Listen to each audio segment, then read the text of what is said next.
భారతరత్న ఆధునిక సాంకేతిక నిర్మాత స్వర్గీయ రాజీవ్ గాంధీ జయంతి వేడుకలు Choutuppal municipality Lakkaram MLA camp కార్యాలయంలో కాంగ్రెస్ పార్టీ ఆధ్వర్యంలో ఘనంగా నిర్వహించడం జరిగింది. ఈ సందర్భంగా స్వర్గీయ రాజీవ్ గాంధీ చిత్రపటానికి పూలమాలలు వేసి నివాళులు అర్పించి నాయకులు మాట్లాడుతూ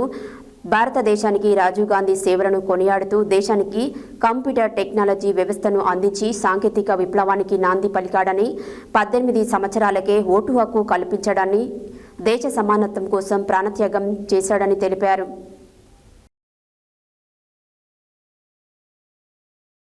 భారతరత్న ఆధునిక సాంకేతిక నిర్మాత స్వర్గీయ రాజీవ్ గాంధీ జయంతి వేడుకలు Choutuppal municipality Lakkaram MLA camp కార్యాలయంలో కాంగ్రెస్ పార్టీ ఆధ్వర్యంలో ఘనంగా నిర్వహించారు. ఈ సందర్భంగా స్వర్గీయ రాజీవ్ గాంధీ చిత్రపటానికి పూలమాలలు వేసి నివాళులు అర్పించి నాయకులు మాట్లాడుతూ భారతదేశానికి రాజీవ్ గాంధీ సేవలను కొనియాడుతూ దేశానికి కంప్యూటర్ టెక్నాలజీ వ్యవస్థను అందించి సాంకేతిక విప్లవానికి నాంది పలికాడని, 18 సంవత్సరాలకే ఓటు హక్కు కల్పించాడా, నీ దేశం సమానత్వం కోసం ప్రాణత్యాగం చేశాడని తెలిపారు. ఈ కార్యక్రమంలో వ్యవసాయ market committee chairman Ubbu Venkataiah, vice chairman block Congress అధ్యక్షులు ఆకుల ఇంద్రసేనారెడ్డి, మండల మరియు మున్సిపాలిటీ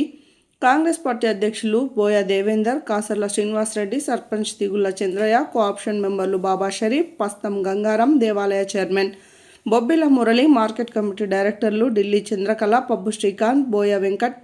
చిమ్ముల వెంకటరెడ్డి, శంకర్ నాయక్, మాజీ మండల కాంగ్రెస్ అధ్యక్షుడు బక్కా శ్రీనాథ్, బత్తుల శ్రీహరి, షాదిఖానా చైర్మన్ ఎండి కరీం, ఆవుల యేసు, లచ్చు నాయక, బండమిది వెంకటేశం, తూర్పునూరి శ్రీకాంత్, కడగంచి జనార్దన్, పాషం కృష్ణ, కొండే నరసింహ, ఈదరి రమేష్, నరసింహాచారి తదితరులు పాల్గొన్నారు.